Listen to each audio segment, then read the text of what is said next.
Registry Matters is an independent production. The opinions and ideas here are that of the host and do not reflect the opinions of any other organization. If you have problems with these thoughts, FYP. Recording live from FYP Studios East and West, and more West, and then another West. Transmitting across the internet. This is episode 312 of Registry Matters. Larry! Been a long time since we've spoken. How are you this evening? Doing awesome. That's it? Nothing? Glad to be back with you.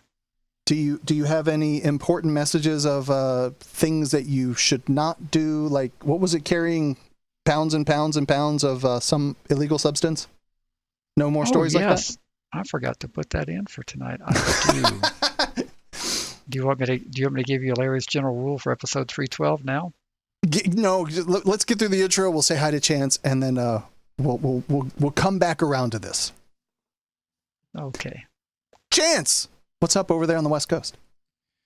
Sun. I mean, same old stuff, just better. Endless sun, same old stuff, just better, huh? That's awesome. Same old stuff, just better. I mean, that's California, man. Are you recording from like California. A sailboat in the what would be the bay out there? Like, are you near like the little island of Is that the Catalina Island? Is that what that is? I see it right out my window. That's right. Fantastic. Just floating out there in the sunset. God, can't even imagine. Can't even imagine. All right, Larry, now tell us what you've got going on. What is your general rule for episode 312? Well, I would urge people to pay careful attention to this one.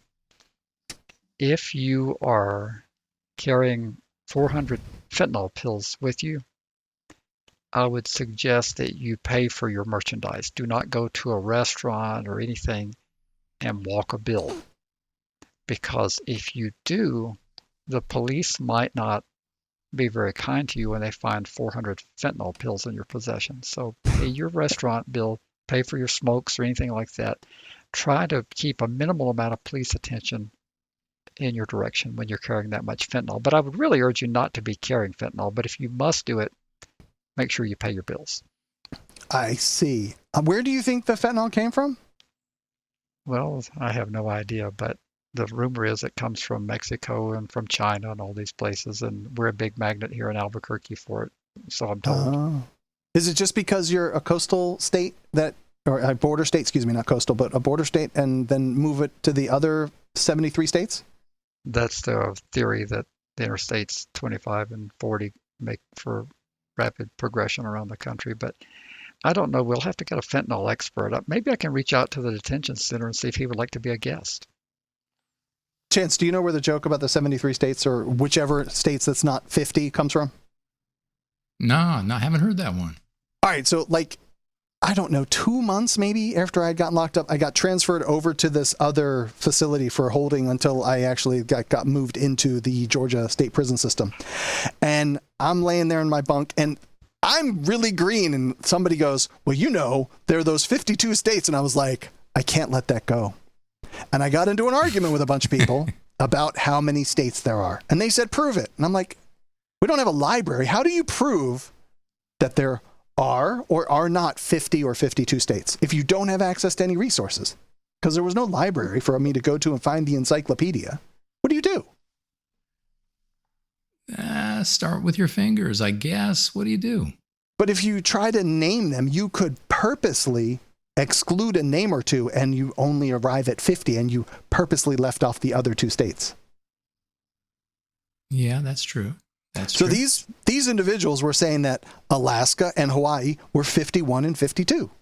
And I was like, no, I'm pretty sure that they are 49 and 50. But again, and you know, don't have arguments with people in prison who are going to punch your face in, even if you're right. That's the moral of that story. Okay. All right. Agreed. All right. Agreed. Yes. Okay. Now with that said, Larry, what are we doing tonight? We have a case from the Michigan Supreme Court that it's a win, goes into the win column for us. We have a segment where I respond to some listener feedback that you made me aware of. And Chance is here with a very special guest. And Chance, would you do us a favor and kindly tell us a little bit about that particular segment? Well, I am honored and privileged to do so. It's gonna pertain to you don't have to live under the shadow of the registry with our special guest, James, who's an advocate for social justice and criminal justice reform. That means people need to stay with us so they can hear from James. And we have a few articles if time permits, but unfortunately time will not permit this week because I didn't do any work on the articles. So even if time does permit, we're not going to get to them. I need whoever that was just now to turn on streamer mode. Was that you, James? No, that wasn't me. Okay. I heard a Discord beep message, so I wanted to make sure. I think it was you. But all right, anyway, we'll go on. Larry, you need to set this up. Do you want me to just start reading, or do you want to set it up?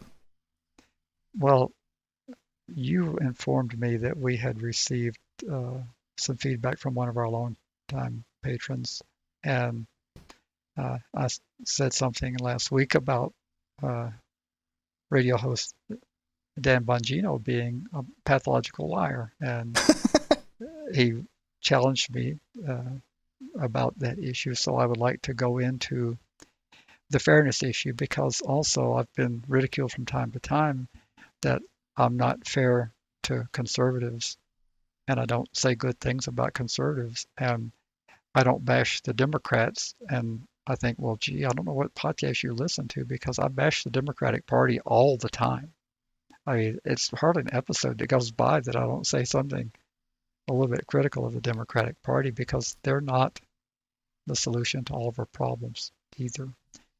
But I wanted to set up a little clip that we're going to do from this particular listener. Said, why don't you ever say anything good about President Bush? And I said, well, he's been out of office for a number of years, but if you tell me what you want me to play from President Bush, I'll do it, because if he's been for criminal justice reform and it slipped through my radar detection, show it to me and I'll play it. So I was sent an article that said that Bush pushed the Second Chance Act, and I went and did some digging, although I shouldn't have had to do it, and I have this little clip, and we're going to play it just like I said I would, that President Bush did propose something favorable for incarcerated people leaving prison.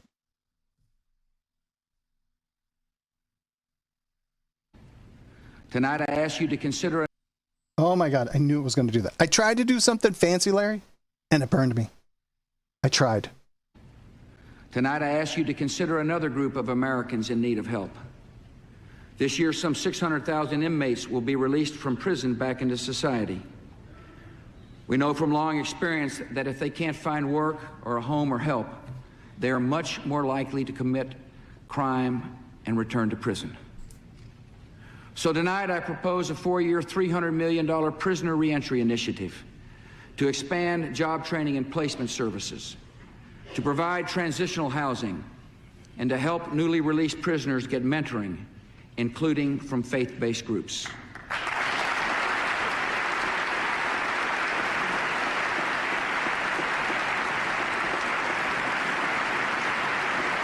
Now, I would like to describe what people are hearing Hold there. on one second. It's almost over.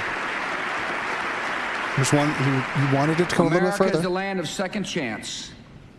And when the gates of the prison open, the path ahead should lead to a better life. All right, go ahead. I would like to describe for those who are not able to see what they're hearing. They are hearing massive bipartisan applause. The chamber people are sitting the way the State of the Union and the way the chambers are organized. The partisan divide is each side of the aisle, when they literally are on one side of the chamber versus the other. For those who can't see it, members of the Democrat Party rose and cheered President Bush. Did you see that, Andy, when you did the clip? I did. Okay, now can you imagine President Biden proposing something and having massive applause and people rising on both sides of the aisle, like what happened in that State of the Union address? To be fair, Larry, I bet you very few Democrats stood for Trump during those 4 years. I would say that's probably true. I didn't watch the State of the Union addresses I haven't watched a number of them for a number of years, I should say. There was the one where Nancy Pelosi tore up the whole script.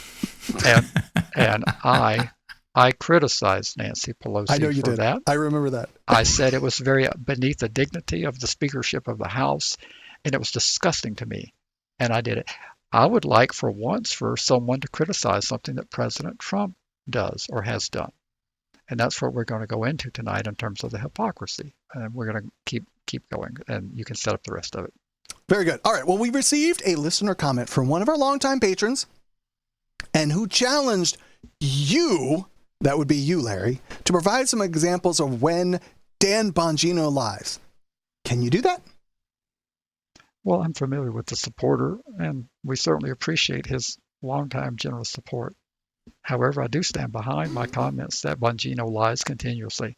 But maybe it would be helpful if we started the discussion by defining what constitutes lying. Is lying anything where you don't tell the truth? Well, agreed. That is, but a person can state something incorrectly and believe it's correct when they make the statement, and later find out that their preliminary statements were incomplete or inaccurate. Did that person deliberately lie about that statement? I think not. On the other hand, a person can deliberately make false statements that they know to be false at the time when they make the statements, and they do it anyway. And example, before I keep going, did President George W. Bush, the one that we just gave accolades, did he lie when he said that we were going into Iraq to get weapons of mass destruction that were not found? Or was he relying on information that he believed to be true at the time he made the statement? The way that I understand that, Larry, is I think that he believed the information he had at the time. I believe that to be true. I think that's what has come out. Okay, and that's what I'm setting up here. Something turning out to be false does not mean it was a lie. But another form of lying, which Mr. Bongino is good at, is when he takes something that is partially true completely out of context. For example, does anyone remember the attempted assassination of President Reagan? I sort of do. I was very young. Well, Chance, you should remember it. Do you remember it? Well, there was I remember exactly where I was. Oh, yeah, I do.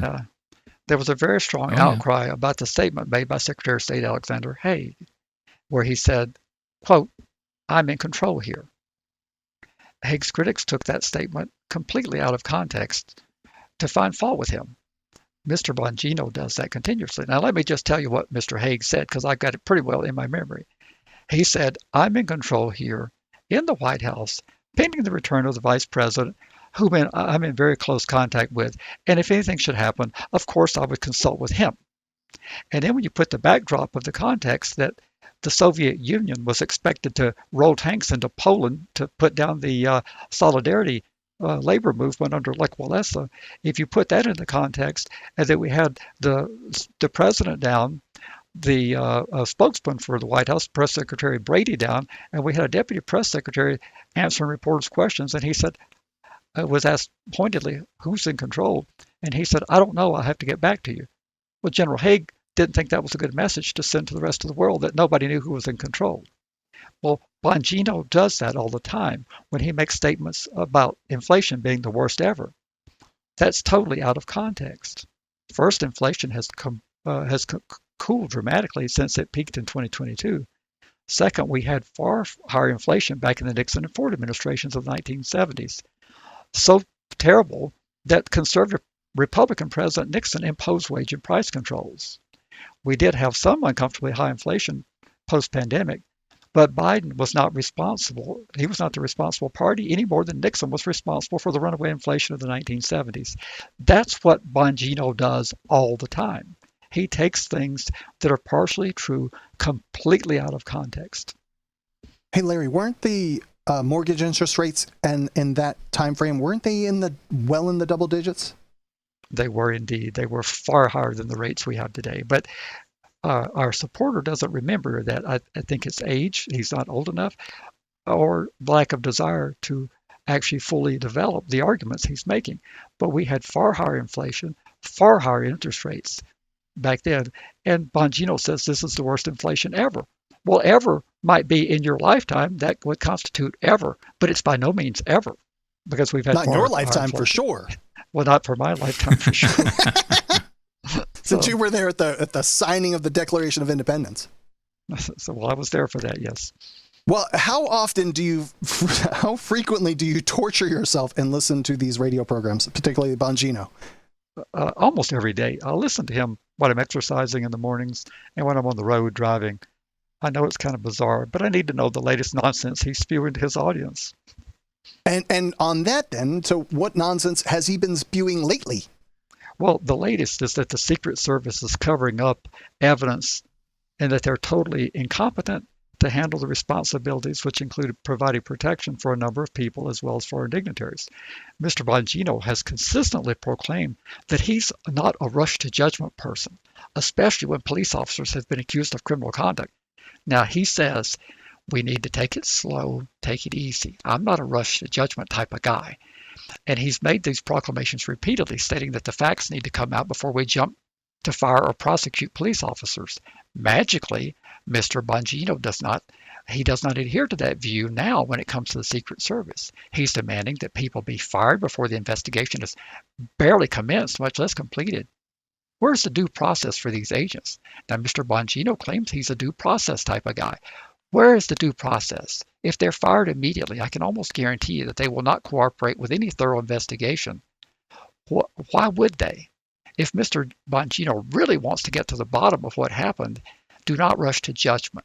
Let the investigation proceed.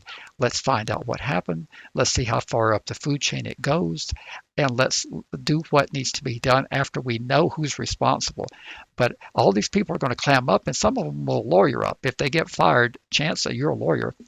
Can you conceive of a scenario that if a Secret Service agent got hung out to dry right now, particularly with the federal civil service protections, can you see a scenario where they might just lawyer themselves up and consider action against the government, and that they might refuse to cooperate with any further investigation? Is that an imaginable scenario to you, or am I going crazy here? No, not in this environment. That's completely foreseeable in this environment, for sure. So, well, okay, well, that's what I'm saying in response to Mr. Bongino, to the fact that he lies all the time. He creates panic, he creates mistrust, and he does it continuously for ratings. We don't do any of that here. We try to tell the truth as we understand it to be, and we try to be neutral and fair about the truth. He cares nothing about fairness and neutrality. He cares about money and audience ratings. What else do you want to cover in regards to hypocrisy? I know. Wait, I can't resist, because this one I do find funny. For you to come back and call bigots my admirers is a farce. It's an act of hypocrisy. It's a terrible way to treat a guest on your show, and you know it. All right, now you can go ahead. Okay. Well, I have another article I want to talk about, and it tangentially connects with this. I get criticism and I get questions all the time. Larry, why don't you understand that Biden just totally, I've heard this barrage of criticism about the student loan forgiveness program. The critics say he bypassed Congress and is acting like a dictator. You've heard that, right? I have heard these things, yes. Well, the funny thing is, these same critics have been amazingly silent when it comes to Trump bypassing Congress. For example, I have an article from August 10th, 2020. Do you happen to recall that a presidential election campaign was underway at that time? I'm pretty sure I do, yes. Well, President Trump bypassed Congress on this and other issues. The article states, quote, President Trump Saturday authorized the Federal Emergency Management Agency to use $44 billion of Stafford Aid disaster relief funds to supplement individuals' wages resulting from lost work due to COVID-19 public health emergency. The president's directive said that states and territories that apply for funds may distribute through their unemployment insurance system $400 per week, including a $300 federal contribution to individuals who currently receive at least $100 a week in unemployment compensation benefits and can self-certify that they're unemployed or unavailable to work due to disruptions caused by COVID-19. Now, these are funds that were authorized by Congress for emergency relief for disasters, for hurricanes, anything that's a disaster. And the president at that time, Mr. Trump, authorized the expenditure of tens of billions of dollars. And the article goes on to say the White House and FEMA continue to work on guidance for state distributions, and the program will be applied retroactively for the week ending August 1st. It can continue no later than December 6th. Wow, just about a month after the election, or until the balance of the disaster relief fund reaches $25 billion, or until Congress enacts a separate replacement unemployment relief program. So this was the president deciding that he was going to provide his own relief. Now, I'm all for this. I'm for this. I was for it at the time. But amazingly, I'm calling out the hypocrisy of the people who don't seem to notice anything that their guy does. And they seem to be very critical of everything that somebody wearing a different political affiliation does. This was not authorized by Congress, yet he did it anyway. I do not recall any Republican complaining about Mr. Trump bypassing Congress. Where are you guys? Where are you? If bypassing Congress and spending money that's not authorized, he not only did this, he also took money from a segment of the military budget to build the border wall that was authorized. I think it was out of the procurement budget. And I'll just go into some people that don't understand the military budget. There's a huge grand total, but the military budget is divided into multiple components. You have personnel, that's one component. You have operation and maintenance, which is another component, which pays for our deployments and our foreign bases. And you have research and development. And then you have procurement, which is the acquisition of weapons. I think it came from the procurement budget, but he did not have the authority to do that. Where are you guys when you're criticizing a president that hijacks and does things without congressional approval? If you're going to be intellectually honest, let's be completely intellectually honest. That's what we do here at FYP Education. Are we done with this segment? Anything else? Well, I hope so, but I have a feeling that we won't be, because someone will come back and say that I've missed something here. And if I have, we'll go back to it and we'll cover it again. But I would very much like to hear equality and criticism. If Biden is a dictator, then Trump was a dictator. And Obama before that. I support the extra relief for the unemployed people, but it was not appropriated by Congress. And I support, well, I don't say I support the border wall, but I support some flexibility in presidents being able to move money around, because they're the executive and they have to be able to administer things. And sometimes Congress can't act quickly enough, so I approve of flexibility. But don't call somebody a dictator unless you're going to call your guy a dictator also. Especially the guy who says he's going to be a dictator on day one. Yeah, that guy. Right? I don't know who you're talking about. I didn't make that one up. I'm not pulling that one out of my tushy. He said that, right? So, he did say that. All right. Well, let's move along. We have a case from Michigan, and that's their Supreme Court even. And it's the People versus Lyman. Would you go with that pronunciation, Larry? Lyman? I would indeed. Cool. The court examined the application of Michigan's SORA to non-sexual offenses. Really? The question is whether the application of SORA constitutes cruel or unusual punishment under the Michigan Constitution. Now tell me, Larry, what is the origin of this case? Well, this decision arose from the case of Cora Lyman, who was convicted of several crimes, including torture and unlawful imprisonment, but not any sexual offenses. And the court ultimately ruled that applying SORA to non-sexual offenders violates the constitutional prohibition against cruel or unusual punishment.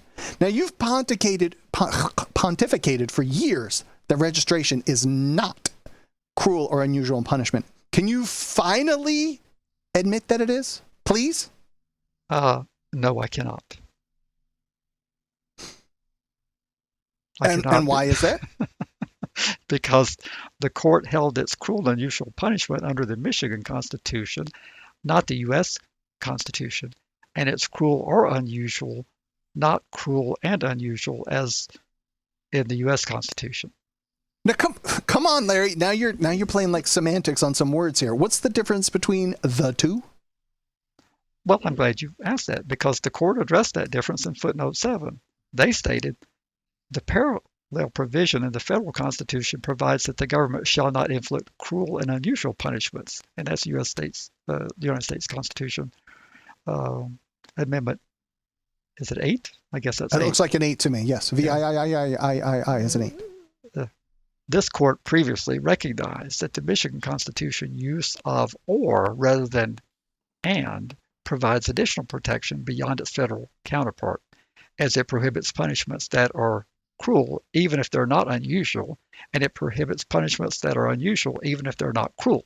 So in the U.S. Constitution, it has to be cruel and unusual, and under the Michigan Constitution, it has to be cruel or unusual. So I'm not playing word games. That's what was the crux of them being able to get to that decision. It's cruel or unusual in the instance of the Michigan Constitution. And for my simpleton brain here, this would be something similar to where Maryland provides a higher level of protection. This is Michigan providing a higher level where it's not an and, it's an or, where it can be either or, therefore unconstitutional? That is correct. Similar to Maryland, their constitution prohibits any disadvantages as a result of an ex post facto law. I see. All right. Well, can we go into the background a bit? Let's do it. All right. Cora Lyman was convicted by a jury in Wayne Circuit Court on multiple charges. 3 counts of torture, 3 counts of unlawful imprisonment, 1 count of felonious assault, and 1 count of possession of a firearm during the commission of a felony. The incidents leading to these convictions involved Lyman holding his wife and 2 minor children at gunpoint, threatening to kill them and burn down their house. The court sentenced him to various prison terms for these convictions, totaling between 126 and 240 months. I did not hear of anything related to PFR-type offenses here. Did I miss something?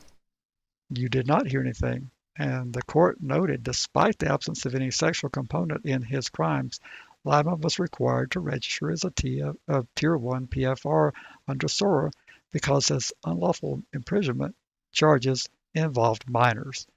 The court held that this registration imposed despite his argument that a lack of sexual component made the registry requirement inappropriate and punitive in nature.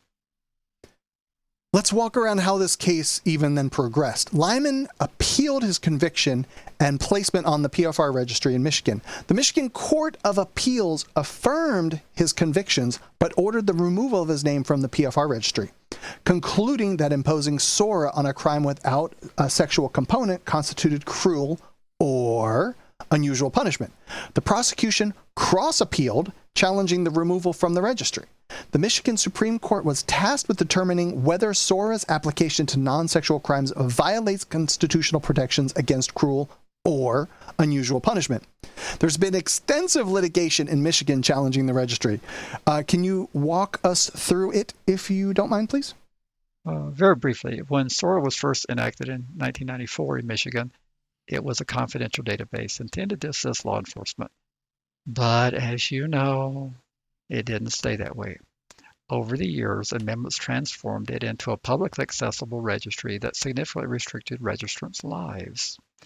In 2021, SORA was amended again to address constitutional concerns about its punitive effects, and this was largely due to the Doe v. Snyder case that was decided by the Sixth Circuit. However, the central issue remained concerns about its punitive effect. I'm losing my train of thought here. The central issue remained whether these amendments sufficiently altered SORA's nature for non-sexual offenders, meaning those who didn't have an underlying sexual conviction. Now, that since they held that SORA is cruel or unusual punishment, does this apply to other PFRs who have been convicted of PFR-type offenses? No, it does not, at least not for the time being. In footnote 6, the court stated, Lyman litigated the issue of cruel or unusual punishment as applied to himself. This case did not involve others. The court stated, accordingly, our analysis and decision concerns only whether the application of 2021 SORA to non-sexual offenders like Lyman constitutes cruel or unusual punishment. We leave for another day and another case whether the 2021 SORA constitutes punishment, and more specifically, cruel or unusual punishment when applied to other offenders.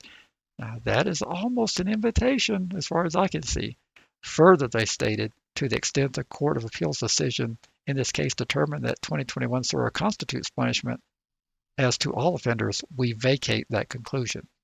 What they did telegraph to me as an unauthorized practitioner of law, what they telegraphed to me was that we're onto this, but we're going to make sure it's set up correctly because this was not proper. This was not a part of this case in controversy. And for you to go this far, this early, without this being a part of the controversy is premature.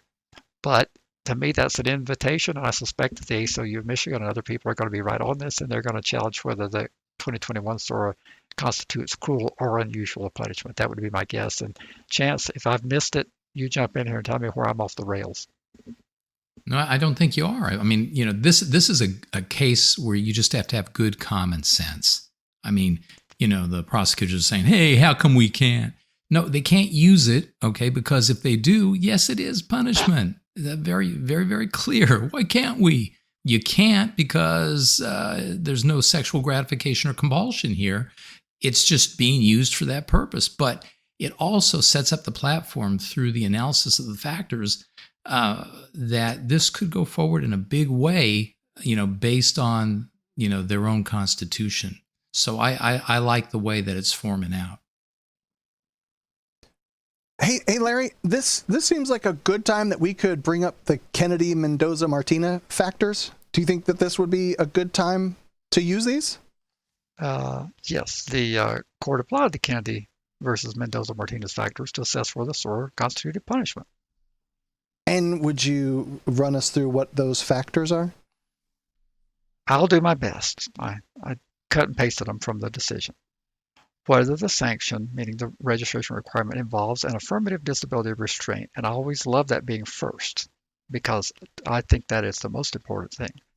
Whether it has historically been regarded as punishment, whether it comes into play only on a finding of scienter, whether its operation will promote the traditional aims of punishment, retribution, and deterrence, whether the behavior to which it applies to is already a crime, and whether an affirmative purpose to which it may be rationally connected to is assignable for it, and whether it appears excessive in relation to the alternative purpose assigned. Now that doesn't sound like exactly that came from the U.S. Supreme Court decision, but that's what was in there.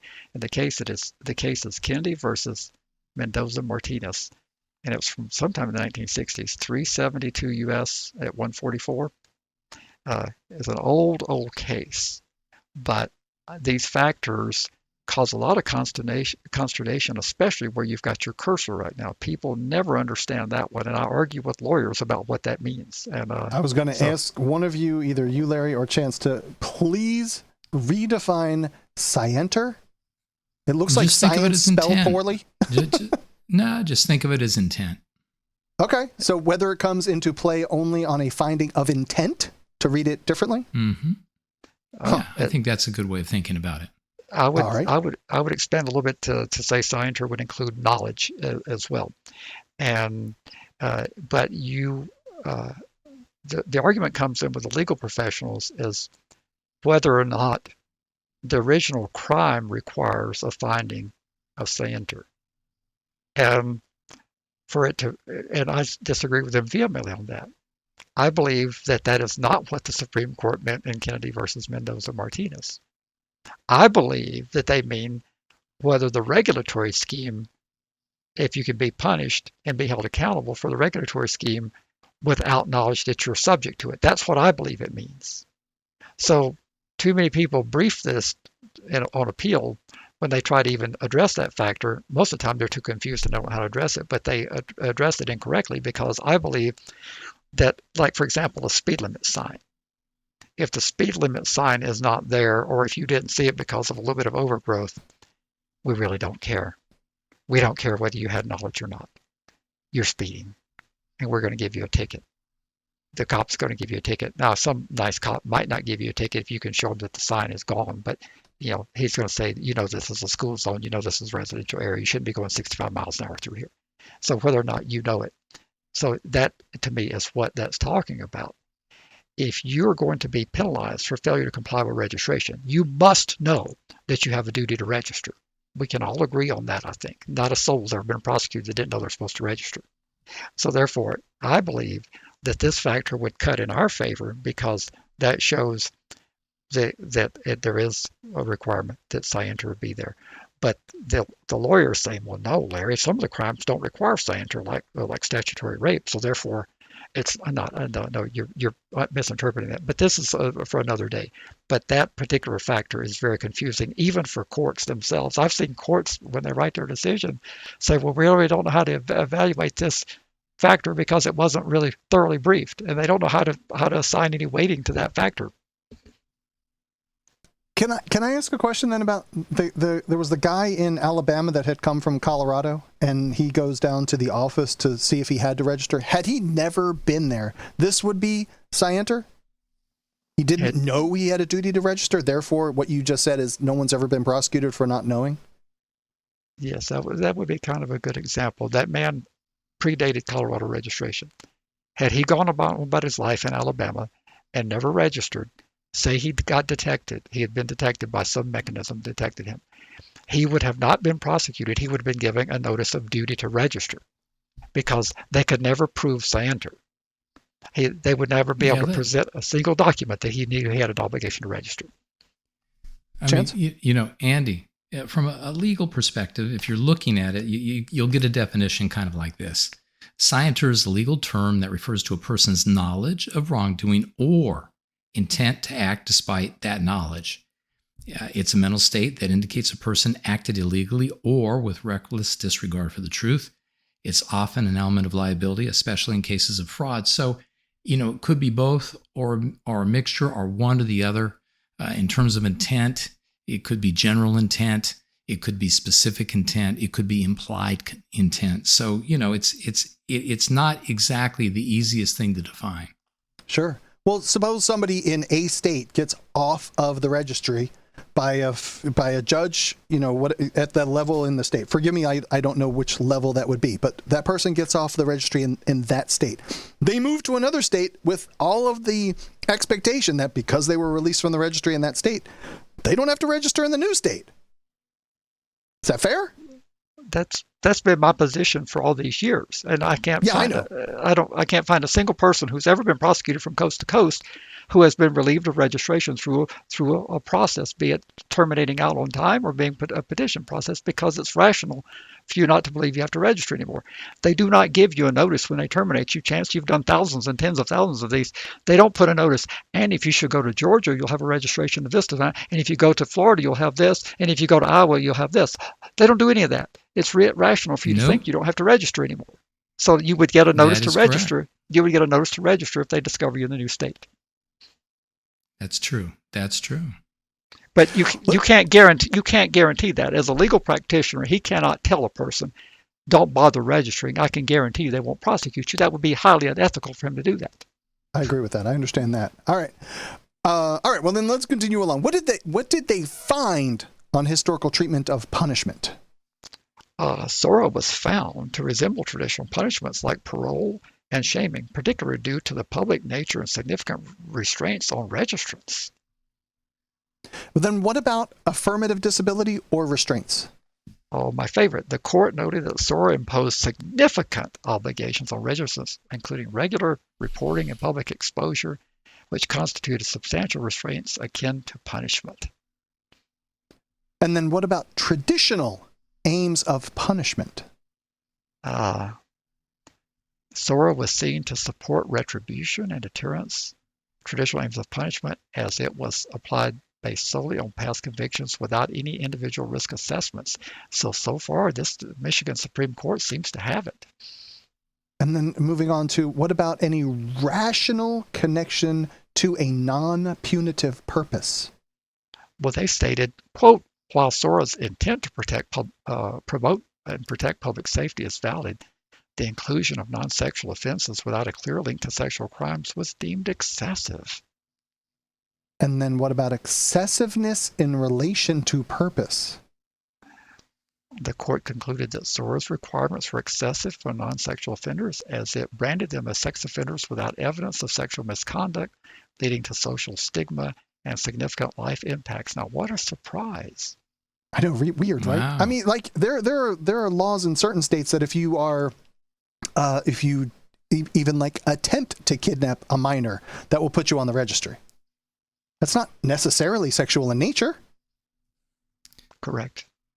All right. Well, under the Michigan Constitution, punishment must not be cruel or unusual. The court found that SORA's application to non-sexual offenders like Lyman was grossly disproportionate to the nature of their offenses, violating this constitutional protection, and this is found in the decision on page 27 in paragraph 2.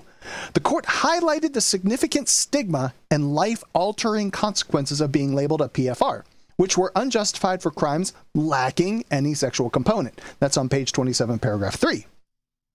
There was a dissenting opinion. Now, Larry, you're not a fan of dissenting opinions. What did they say? Well, I don't know if I can pronounce these names.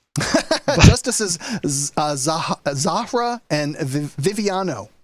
They dissented, arguing that the registry requirements for offenses involving minors were reasonable and served a legitimate public safety purpose. And that's on page 27 of paragraph 4. They emphasized that many jurisdictions, including the federal government, include such offenses in the PFR registries, reflecting a broader legislative intent to address crimes associated with potential sexual harm, meaning that you might escalate and evolve. The dissent criticized... That's so disingenuous. And then the dissent honestly, there is. Okay. Okay. So let me, Andy, you're probably confused by why I say that, but there are states like California where California says any offense can be used to put you on the registry, but but there has to be a hearing and a finding that it's based on sexual compulsion or something that's sexual in a gratuitous way. It can't just be because of the potential in the future to do a certain thing. So it's a ridiculously disingenuous argument. Gotcha. Well, then the dissent criticized the majority for misapplying precedent and argued that the registry's civil intent was clear, focusing on public protection rather than punishment, which is on page 28, paragraph 4. They referenced the Smith versus Doe decision, which upheld the constitutionality of similar registries and argued that SORA should be viewed as a civil measure rather than punitive, page 29, paragraph 2. The vote was 5-2. Now, what happens next? Well, the Michigan Supreme Court's decision in People versus Lyman marks a significant development in the legal understanding of PFR registries, particularly regarding their application to non-sexual offenses.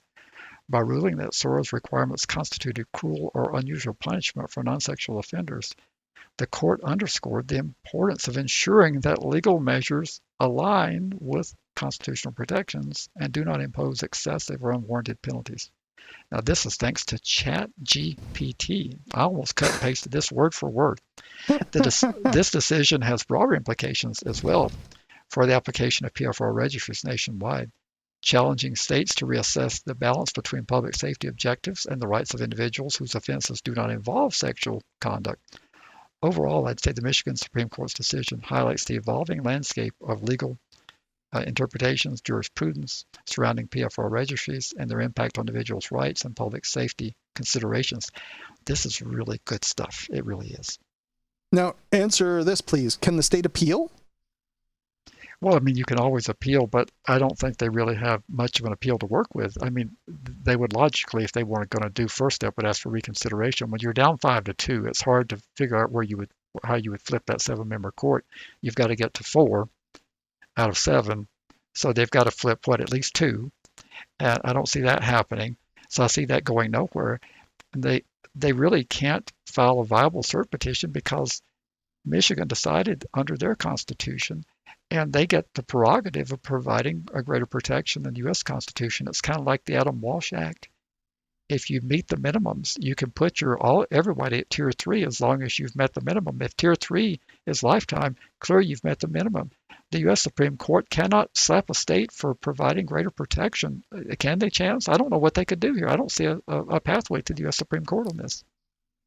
No, I really don't. I mean, the Michigan's able to give their citizens more than the mandatory minimum requires, and that's what the federal standard is, the mandatory minimum.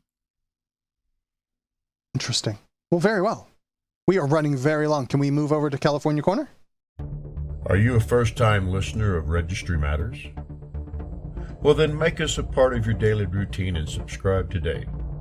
Just search for Registry Matters through your favorite podcast app. Hit the subscribe button and you're off to the races. You can now enjoy hours of sarcasm and snark from Andy and Larry on a weekly basis. Oh, and there's some excellent information thrown in there too. Subscribing also encourages others of you people to get on the bandwagon and become regular Registry Matters listeners. So what are you waiting for? Subscribe to Registry Matters right now. Help us keep fighting and continue to say FYP. Well, let's do. We can have this great guest, James. Let's open it up. Very well. All right. So go ahead, Chance. Take it away.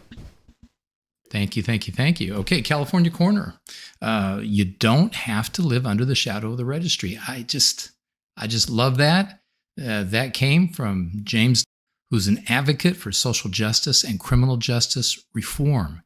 And rather than me tell you about him, I think he can do a pretty good job doing it himself. Welcome, James. Say hello to everybody.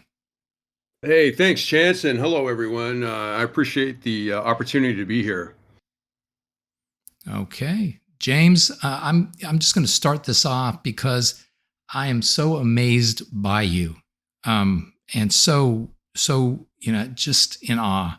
I mean, you literally were doing life in prison, and then you got out of prison and you were doing life on parole, and then a couple of days ago you were discharged. So today you are free. How in the world did you accomplish the seemingly impossible task? How did you do that? You know, that's the funny thing. I mean, I've been asked that by several different attorneys out here in California, and I just marvel at the fact that, it's just, the first thing you have to do is you just have to be resilient, and you have to have hope, and you got to believe in yourself. You can't allow yourself to be, placed under that rock, and labeled with that stigma that so many people are feeling is part of the process of being on the registry. So for me, for my story, my story goes back 35 years ago when I committed my offense, and I didn't stay out of prison after I served my time on that offense. It was a misdemeanor offense. And I committed a life crime offense. I committed a violent crime of murder. And so I ended up spending 28 years of my life behind bars. And as a result of, the offense that I committed, that led to me being a PFR. That increased my risk level with the static 99, which in turn increased the stigmatizing consequences that follow as a result of having high risk factors for reoffense. I did 28 years in prison with somebody who knew that when they were getting out was going to be on the registry. And I lived my life every single day with the mindset that I need to self-preserve if I'm ever going to have a chance at being able to get out and live a life. One of the battles that I was fighting with the Department of Corrections is the mislabeling and the misidentifying of charges as well as offenses, and trying to prove certain elements of an offense didn't happen when you're locked up is it's a challenge. It's very challenging, and in the process of doing that, I had to learn to survive with being somebody on a mainline prison yard who was convicted of an offense that would require me to be on the registry when I was, eventually released. If I was released, I was serving a life term sentence.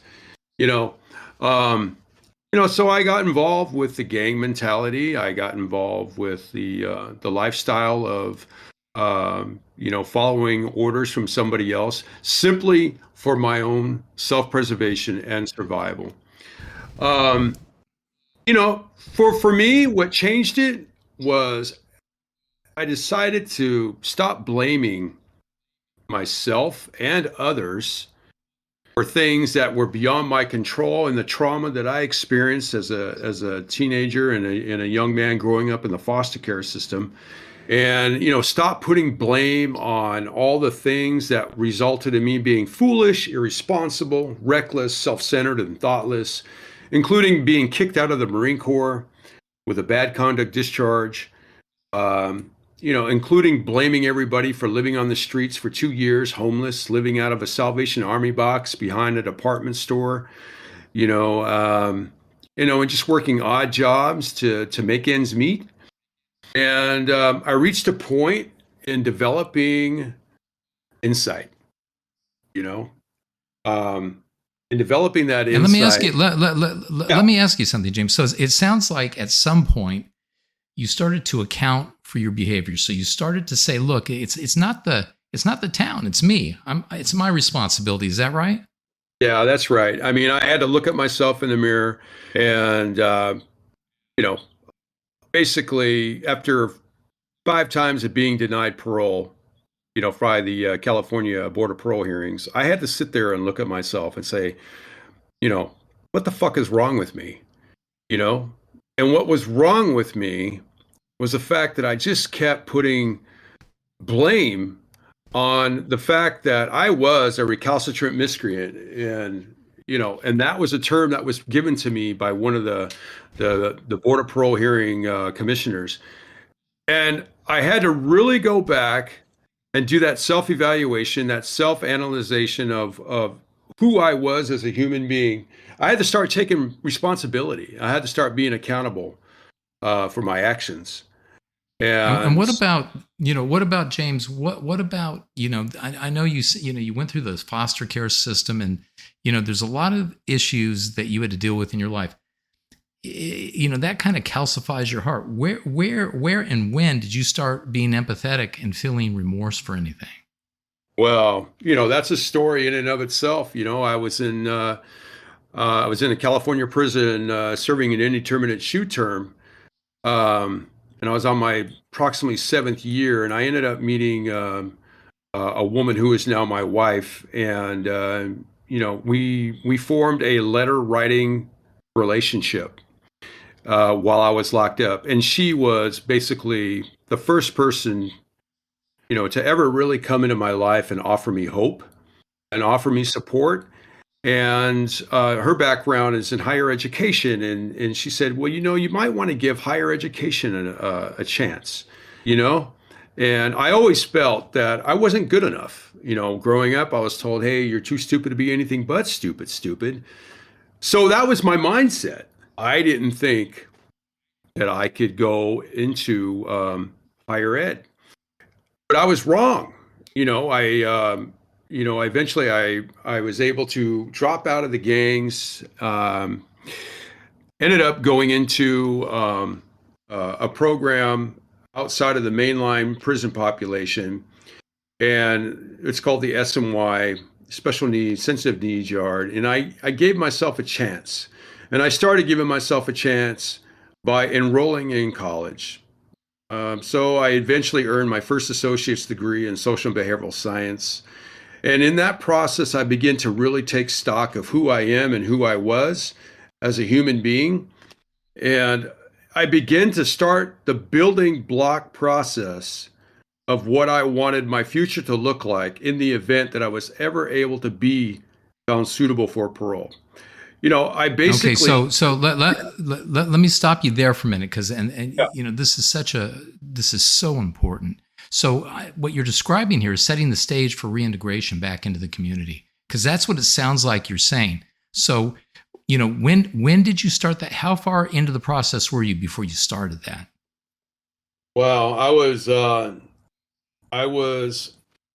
after I left the security housing unit and I ended up going to the SNY yard. That's where I started it. It was, I would say, 2007. Wow. 2007 is when I started, and the way I look at it now. I mean, geez, 28 years of my life behind bars, and for most of that time, I was just a wreck because I was blaming everybody for every poor choice, bad decision, wrong action, every unlawful act or every immoral decision I made on somebody else. I was blaming it on everybody else but me, and it sounds like at some point through your education, you must have developed some kind of insight as to why you behaved like that in the first place. Yeah, and you're right, Chance. I mean, once you start taking that, that self-inventory, and I'm a big 12-stepper, that was one of the issues with the parole board. And when I went to the parole board, they said, well, why don't you go to NA and AA and all these self-help programs? I said, because I don't have a problem. I'm not an addict. I did steroids for 3 years. That's not a drug, But what made me really reflect on the type of behaviors that I was involved with in committing and these harms that I was committing on other people was the fact that my life was unmanageable. And I've always carried that to the degree that if my life is unmanageable, that means I'm living an unhealthy lifestyle. So finding a balance came with education.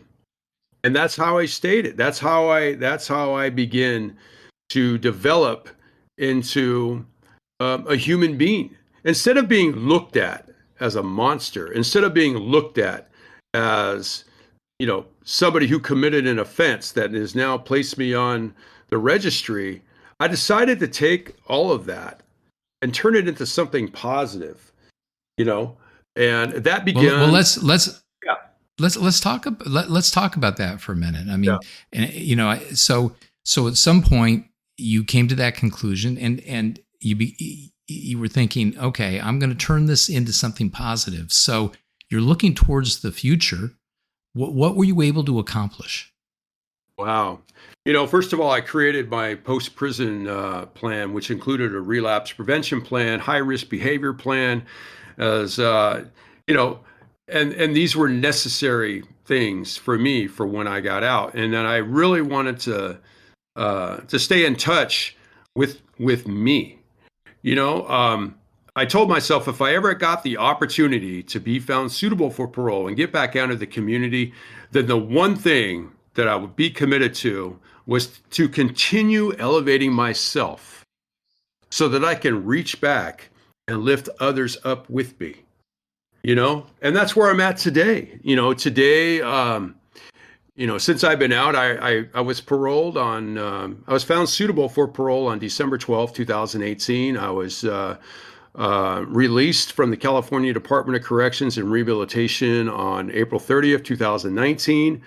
And in that time, I earned another associate's degree in Human Services Addiction Studies. That ended up allowing me to go to a California university where I earned a Bachelor's of Science in Rehabilitation Services. And now, in December, I will be conferred with my Master's of Social Work at the University of Southern California. So, giving back and living my life right, has been the catalyst for, waking up every morning and just realizing that the only easy day was yesterday, but today is going to be a new day, and how can I make it better for me? And so in making it better for you, you've made it better for other people. I mean, tell our audience what you've been able to accomplish. I mean, it's just amazing. I've read your bio. It's amazing. What have you done? Oh man. I mean, what haven't I done? I mean, from the moment I got out, out of prison, I hit the ground running. I wasn't going to allow the fact that I was going to be wearing a GPS hold me back, And so I started making contributions to the community. In college, I was the president of a rehabilitation counseling association, and that allowed me to start working with people in the community in the Skid Row area and in just franchise areas, and just really immerse myself in places and opportunities. And I would take these opportunities, and they would become additional building blocks for me to, build myself into a contributing member of society. I'm on the registry. I'm on life parole. I'm wearing a GPS, and what I'm doing is I'm not hiding it. I'm actually working in places I know I can get employment, because this is the field and this is where people like me are able to find employment. I'm a program manager for a nonprofit organization that actually helps men and women reintegrate back into society. I help them create their own post-prison relapse prevention plans and education plans and work in family reunification plans. That's what I do. I've been recognized by U.S. Congress twice for the work that I do with the people in the community during all the pandemic, and then also working with justice impacted veterans. And on that note, just getting off parole, I've been invited to Chicago on, from Thursday to Saturday at the University of Chicago to a veterans, a VA program conference that is going to be talking about rehabilitation, restoration, and resilience. And I'm going to be one of the featured speakers on Friday. And it just feels really good. And it's particularly when I'm talking to the organizers this morning, and I had to tell them, I said, look, I can't be in Chicago more than 3 days. And they said, is 24 hours each day? I said, no, 3 days. So the moment I get there, that begins one day, and then it's 2 more days after that. So they were kind enough to reorganize the schedule to allow me, a PFR, to have an opportunity to share my story, to inspire hope, because there's many people out there that could be or might be or are similarly situated, but really don't really have an opportunity to develop or have a voice to be able to take that first step to their own personal transformation and change because of the fear of being on the registry. And I love that. I love that. I love that. I mean, what you're saying then is that this journey that you've been on, it's not so unique. Other people can do it too, right? Yeah, there's the thing here is that persons that are on the registry, we're all unique in our own way, and you don't have to be, pigeonholed by a decision or by an improper accusation or anything of the nature that now has you resulting in being a PFR. The resilience that it takes to rise above the stigma and the consequences that follow when you get out of prison or when you get out of jail, or even when you're off parole and you're not a lifer, or just being on the registry, whether it's 10 years, 25 years, whether it's life, you always got to have hope. You always got to have hope. There's always going to be a light at the end of the tunnel if you just give yourself a chance. And that's what I gave myself. I gave myself a chance. Even when I was knocked down, when they told me, no, we're going to reject you. We're not going to give you a discharge because you got 2 violations. And I said, I have 2 violations with mitigating circumstances. That's what I wrote in my appeal. And I said, and these mitigating circumstances were never considered. I was at a park. You say I was at a park, but nowhere was it labeled a park, And then I was released from county jail 4 days later after a judge said, I don't see it as a park. So they continued me on parole. And then my second violation is a mix-up with a treatment therapy session, not on my fault, but on the part of the therapist, who was inconsistent in his timing for a telephonic therapy session while I was walking a dog that I had just basically, taken ownership and care of when his owner died the day before. And when you know what it sounds like, James? I mean, it sounds like you just never took no for an answer. That's right. It sounds like you never gave up, and it sounds like your eyes were fixed on the future. And That's right. Now you're on your way to Chicago, and you're a free man. I mean, it's amazing. And I just, I want to before we close here, I just want to give Larry and Andy a chance to ask you whatever they want to ask you. But congratulations again. I am so personally gratified by listening to you and knowing that you were discharged a couple of days ago and that you're free. Larry, Andy?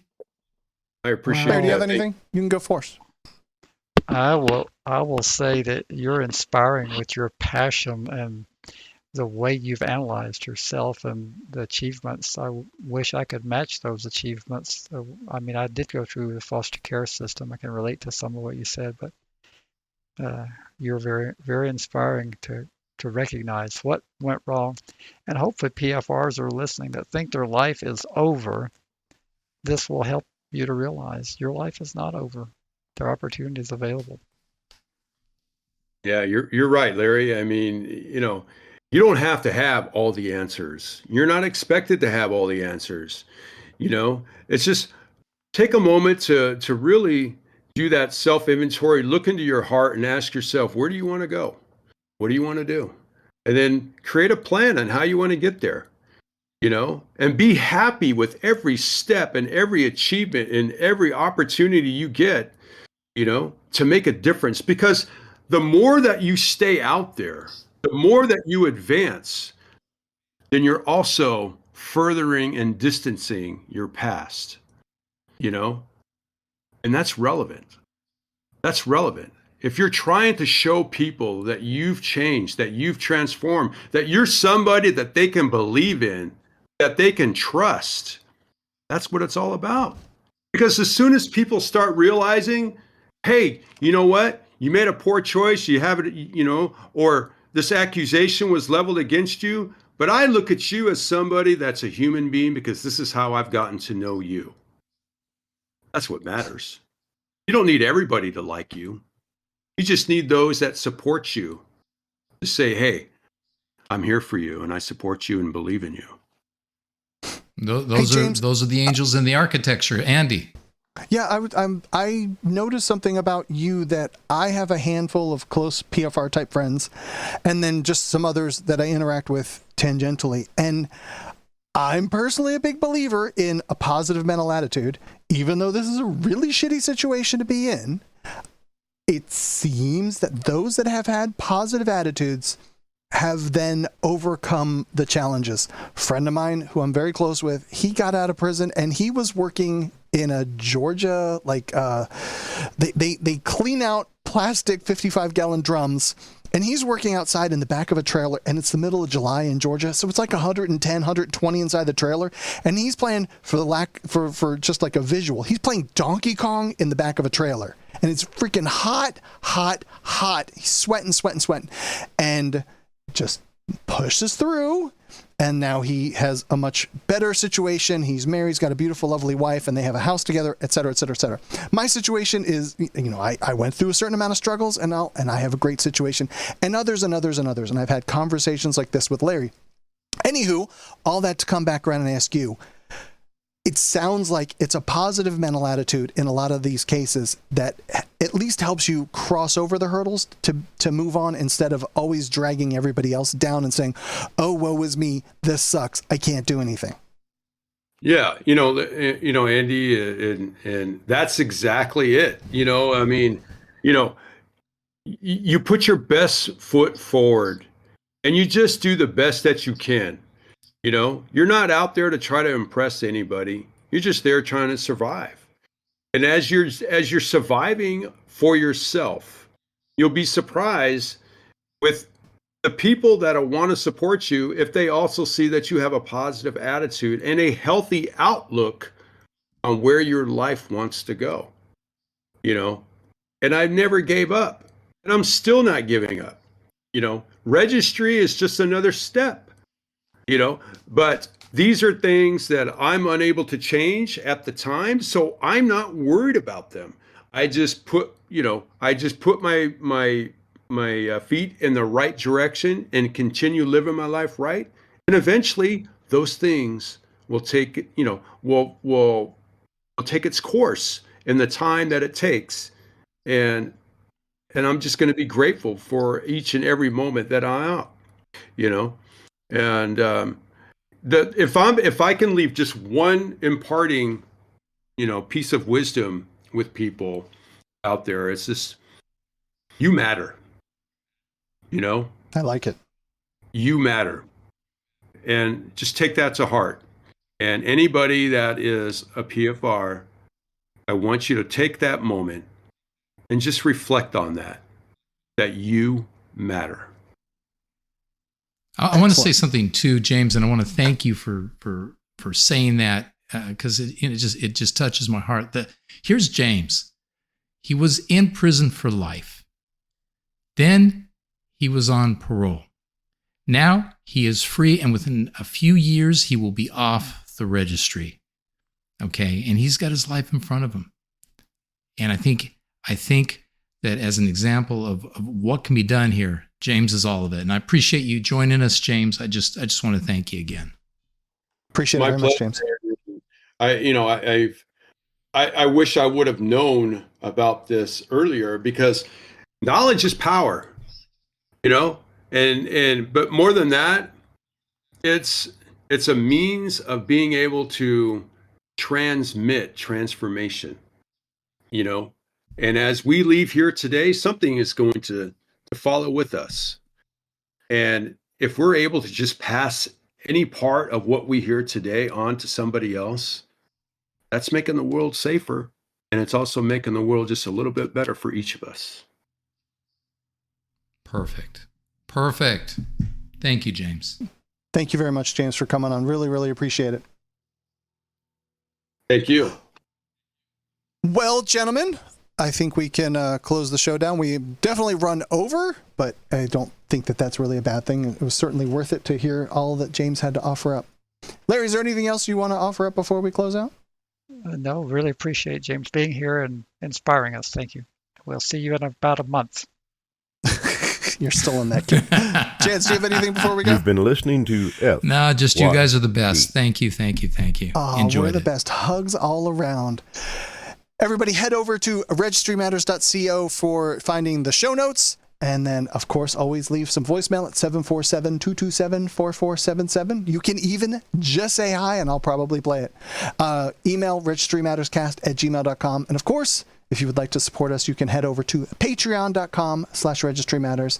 And that is also so very much appreciated. One of our longtime listeners decided to up his to approximately close to the stimulus check, Larry. So that was pretty awesome. Thank you, Carl. He isn't even joining us tonight. But that's all I got, everybody. And thanks, everyone, for hanging out for the longer show. And we will see you very soon. Have a great night, Larry. Have a great night, Larry. Chance, excuse me. Thank you. Good night. Good night. You've been listening to FYP.